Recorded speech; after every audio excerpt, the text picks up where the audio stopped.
Hi guys, hello everyone, this is Punya here and I'm welcoming you all to my YouTube channel. Hope you are doing well. So I hope you must have enjoyed the last videos of this chapter. This is very interesting chapter, right? So today we are going to take up the part 5 of it. Let's explore what's inside part 5. So for previous videos you can click on the I button of it. Thank you. So in this part 5b in this video we are going to talk about the chromosomal theory of inheritance.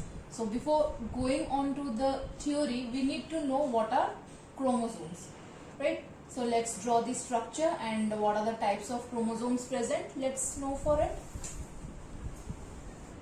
So we can see chromosomes, one arm is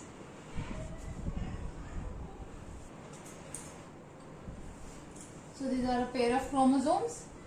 This is the short arm, so that is P arm, small p, it should be small p. And the long arm is called Q arm. This is the centromere.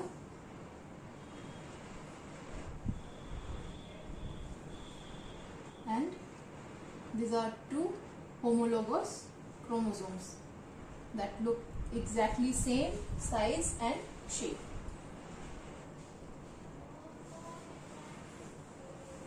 So these are two same type of chromosomes, so we can denote it as X and X. When there would be a change in the chromosome, so this type of structure would be there. That means this is the same as this, so this is X chromosome and this is Y chromosome.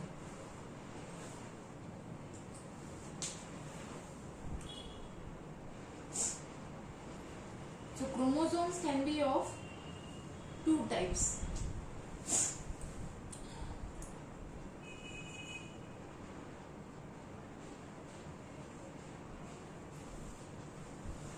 It is autosomes as well as allosomes. Allosomes are commonly known as sex chromosomes. So before whatever we talked about in the mutation part, till that whatever laws we have discussed about in context to Mendelism, that was based on a word that is called factors, because Mendel told, or now which are known as genes, Mendel termed them as factors. So he gave the concept of factors or genes known in today's world. After the discovery of, let go for it, like Mendel gave the idea of it in the year 1865. Mendel's discovery.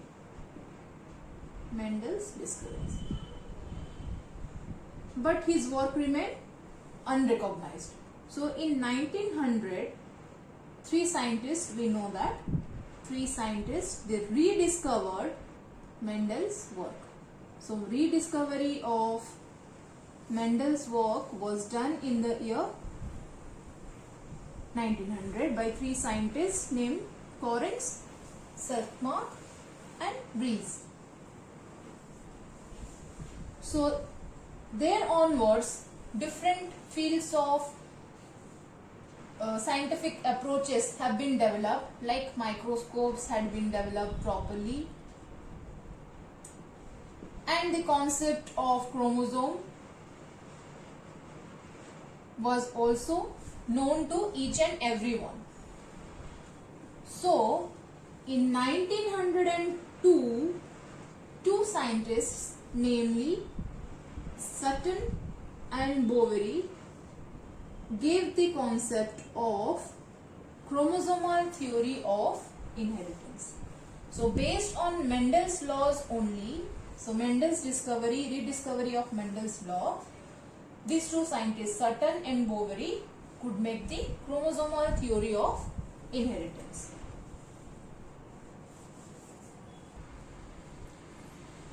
So before going on to this theory, or before going on to the different types of gametes formed by the chromosomes, we need to know that who gave the concept of it and how did it come into being. So this a special scientist, he was working on insects, right? So Henking, he thought of or he made different experiments, cytological observations he made for different type of insects.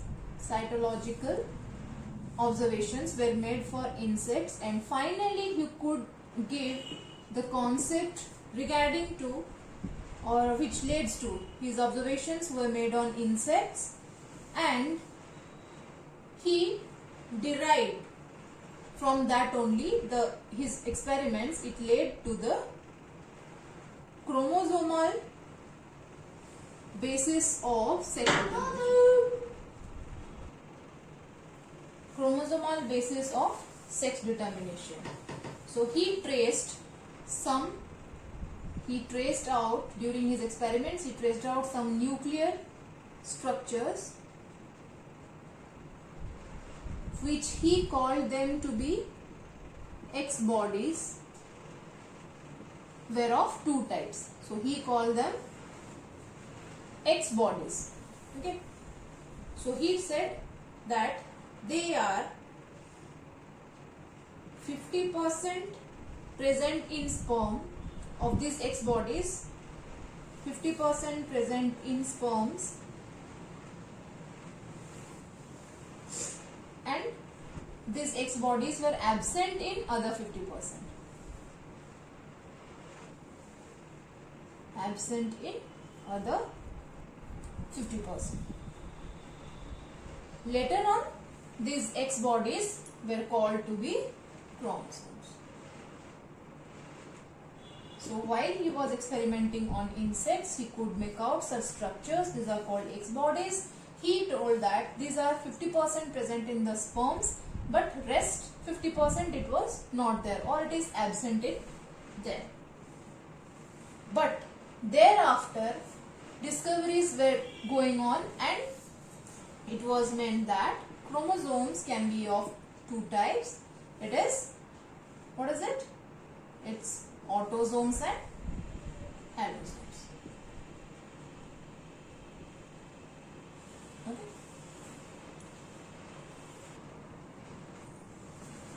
So now we have got some idea about the chromosomes and how we will be going for the derivation of this chromosomal theory of inheritance. And inheritance is transfer of genes from one generation to the other generation. So for this inheritance, two things are required. We will just be comparing two things, what Mendel said and what is the, so we will just have comparison between Mendel's work and Bovary's work, and then we can go for the, because it is based on Mendel's work. So we will derive the chromosomal theory of inheritance from Mendel's work. Or we can say that there is some similarity between Mendel's work and Sutton and Bovary's work, which led to the discovery of chromosomal theory of inheritance. So let's check first. So Mendel's work, who gave it? Obviously Mendel gave it. So that is not the point of difference which I need to mention. That is written here, Mendel's work and Sutton and Bovary's work. So from here we can mention that first point of consideration, what we can consider for the basis of this derivation of chromosomal theory of inheritance. So first point is, we know that factors which Mendel termed or genes always occurs in pair. Always occurs in pair.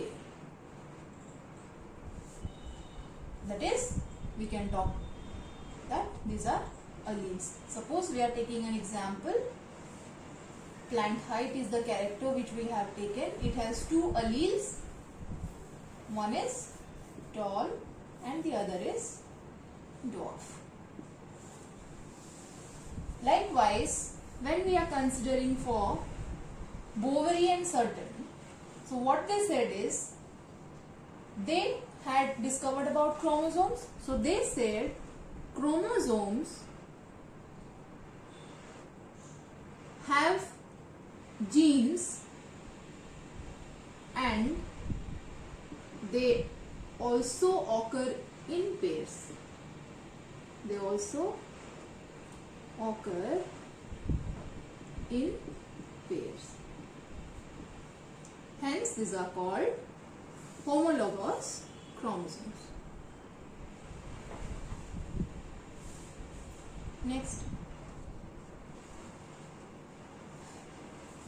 these factors or genes can assort independently. These factors or genes assort independently.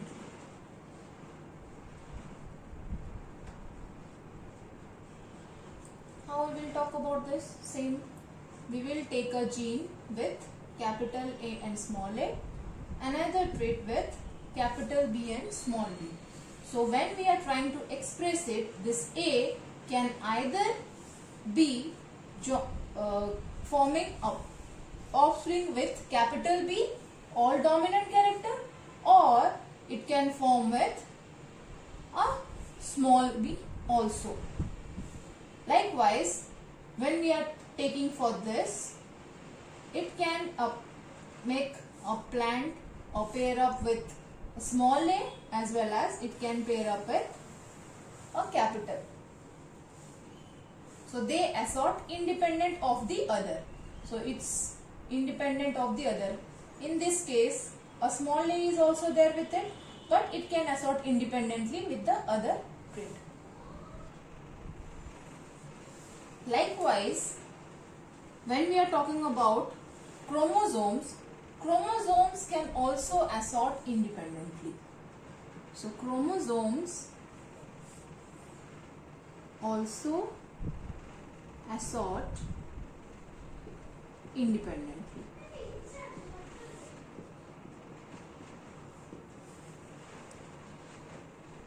So how will we check?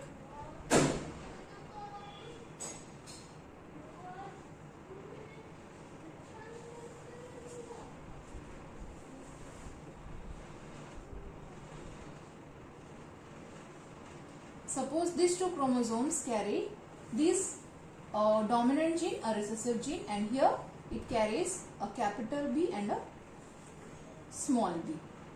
So two different type of characters we have taken and two different types of alleles I have taken. So it's capital A and small a, and in this it's capital B and small b. So here also this A can pair up with either this or this. So again what it is giving? It is giving a capital A and a capital B, or it can give capital A or small b. Likewise, if I take for this, again it would be the same thing. Either it can pair with this capital one or it can pair with the small one. So chromosomes also independent of the other dominant or the recessive character, they can assort themselves. So the third point is factors or gene separate during gamete formation. Factors or gene separate during gamete formation.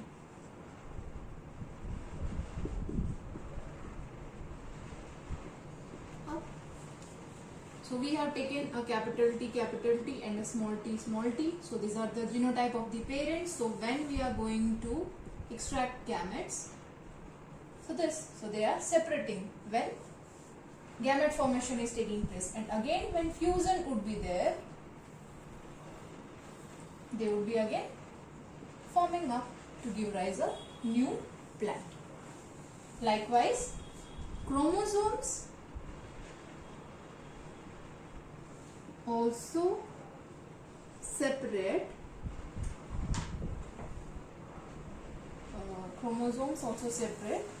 gametes during cell division.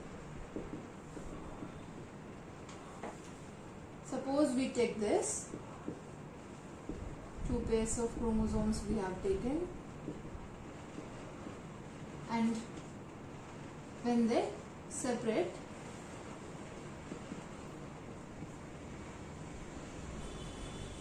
they are giving this. So again, when we are going for fusion, they would be giving this thing.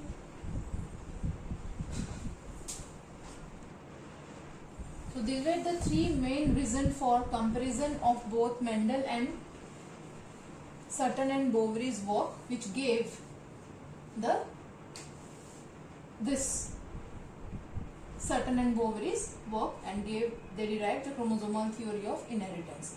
So we know that genes are inherited from parents to offspring, and these genes are present on chromosomes, right? So where these are present, let's draw a diagram again. So this is chromosome. Chromosome, like equator is an imaginary line. On chromosome also an imaginary line is there, like this. That is called the locus.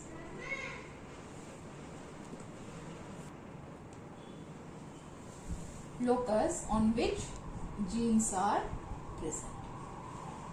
So all the things which Mendel said was correct, but his concept was not accepted because he used a word called factor.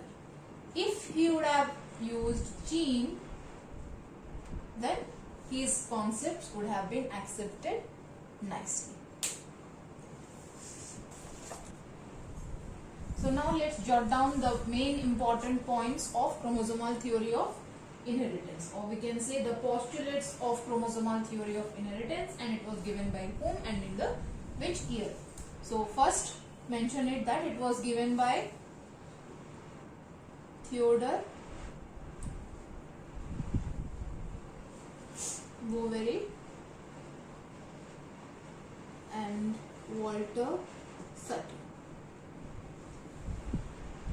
in the year 1902. They gave the concept of chromosomal theory of inheritance. I'll just make out the important points. Rest points, just refer NCERT, you will be getting it. So first postulate which I am going to mention it here is the factors described by Mendel are the genes which are the physical units of inheritance, and the genes are bare on chromosomes. So we can mention it. The factors which Mendel used for his experiments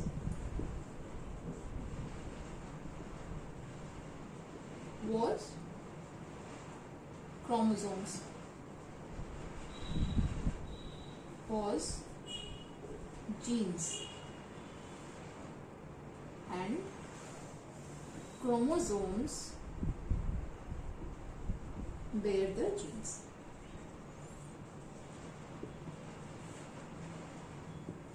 Second postulate we need to mention that genes are located on chromosomes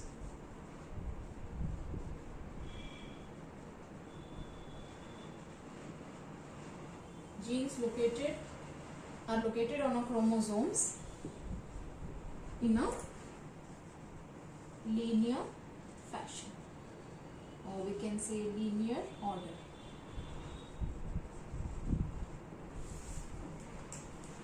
Next postulate, let's write.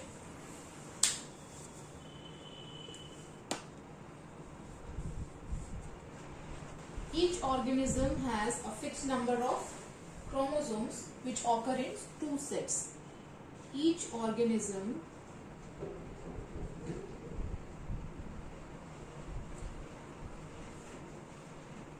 has a fixed number of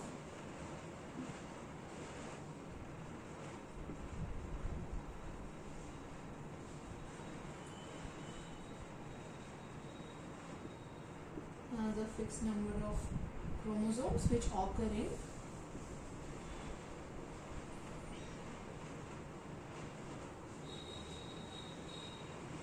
two sets in diploid condition, and each pair is called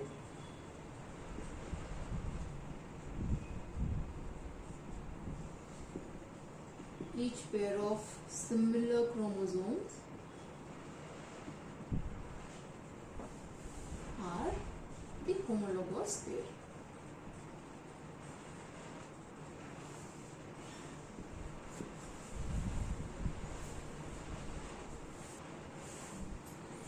Homologous chromosomes. Next point is homologous chromosome separate during gamete formation. Homologous chromosomes separate during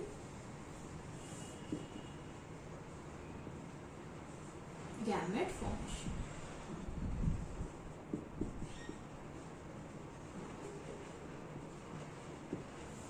And again the diploid condition is restored in an organism.